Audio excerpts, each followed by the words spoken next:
আঁকা জীবন্ত জেলায় পটুয়াখালী। পটুয়ার পটে আঁকা জীবন্ত জেলায় পটুয়াখালী। সাগর কন্যা কুয়াকাটা তার সাজানো রূপের ডালি, সাগর কন্যা কুয়াকাটা তার সাজানো রূপের ডালি। পটুয়ার পটে আঁকা জীবন্ত জেলায় পটুয়াখালী।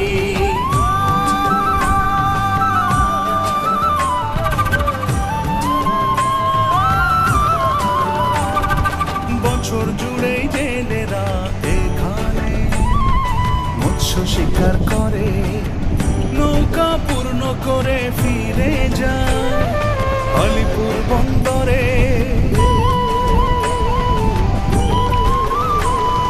বছর জুড়ে জেলেরা এখানে মৎস্য শিকার করে।